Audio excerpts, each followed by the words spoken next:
The untouchable, True School Sports Empire, and y'all know the rest, man. Now listen, this is in fact a True School Sports special report. I'm just leaving the T-Mobile Arena. I did get a chance to get a little bit of access for Barrios, Ryan Garcia. I did a couple of interviews with like Brandon Figueroa and Ernesto Mercado, but they didn't accept me for the fight, so I did what I could with the little bit I had.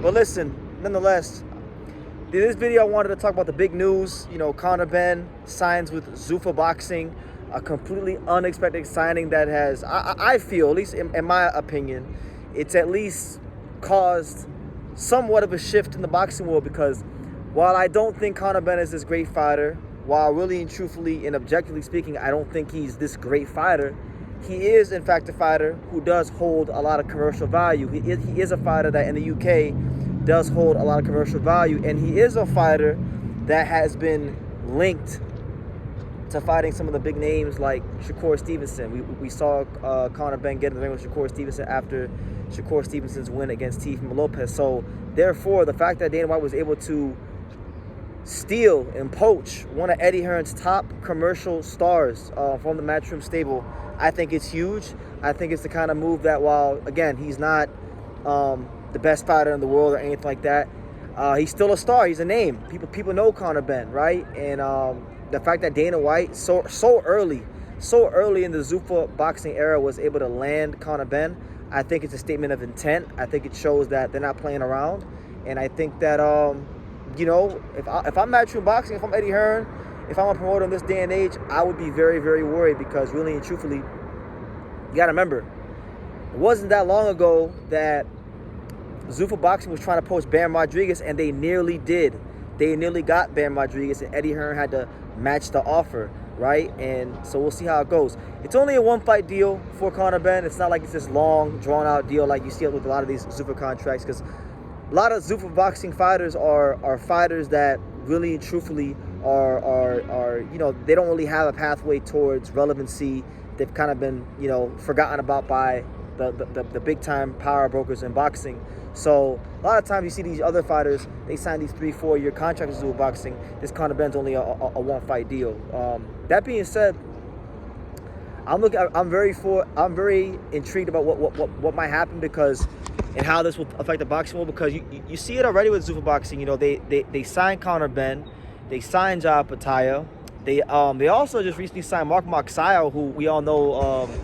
He is a name in the Filipino boxing world, and he does bring eyeballs. So they're getting names, they're getting guys with some value. And like I said, Conor Benn is the guy that's under the Turkey Al Sheikh umbrella, but now he's under the Zuffa Boxing umbrella. He's with Nick Khan and Ari Emanuel and these kind of guys.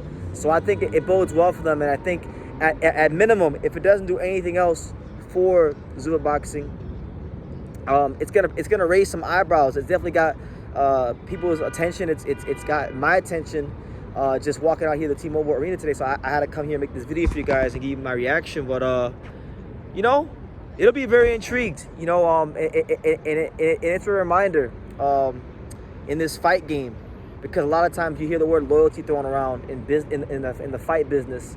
There's no loyalty in this fight business. Conor Benn, yeah, sure, he tested positive for all those things, and Eddie Hearn and Matchroom stuck by him through a very rough point in his career. But again, all that gets forgotten about when a better offer comes to the table, when something that could advance his career comes to the table. So at the end of the day, I'm a big advocate for, and what I've learned over the years in boxing is ultimately you got to do what's best for you. 99.9% of the time, there's no loyalty in this game, and everyone's just doing what's best for them. No different than you guys out there. When you get a job, you're not going to be necessarily loyal to your employer. You're going to do what you feel is best for your family and your career moving forward. So I think this is no different, and I'm looking forward to seeing how everything goes. Like I said, there's rare cases of loyalty in the fight game, but it's very, very rare. And as Eddie Hearn has harshly found out, this is not one of them times, and he overestimated his relationship with Conor Benn, and it bit him in the ass. So listen, there was already tensions brewing between Dana White and Eddie Hearn. Eddie Hearn was talking about how Zuffa boxing shows suck and they're not really doing a whole lot, and he just went ahead and just posted one of his top commercial star. So we'll see how it goes. I don't know how that's going to go for Conor Benn, really and truthfully, because Conor Benn fought here in Vegas, not too far from where I'm standing right now, at I believe it was the Cosmopolitan, when he fought my boy Pistol Pete Dobson in the afternoon in the matinee, and it was very, very empty. It was very, very sparse. He may be a draw over on them shores in the UK. He is not a draw here. So, you know, I don't think he's gonna be a big draw here. But you know what? He probably doesn't have to be a big draw. That's the beauty of it. He can fight down the street at the UFC Apex. You know, venue's not that big. You know, they can fit a couple hundred some odd people in there. We'll see how it goes. But I'm not really sure, like, what does he have as far as opponent options. Maybe you guys who are really smart in the comments can let me know. But what kind of effect do you think Conor Benn signing for Zuffa Boxing is going to have on the fight game moving forward? I'm really intrigued. I think this is going to get a lot of fighters talking. I think a lot of fighters from all over the fight game are taking notice that, you know, there are notable names, guys that have been world champions, guys that are world champions, and guys that are very much a draw in their home country signing with Dana White. So may not be the pinnacle, right? But it's the very beginning, and the fact that Dana White was able to land Conor Benn in the beginning like this, I think it's a statement of intent, and it could be a big sign of things to come. So that's how I'm viewing it. I want to know how you guys are viewing it. I'm here at the T-Mobile Arena.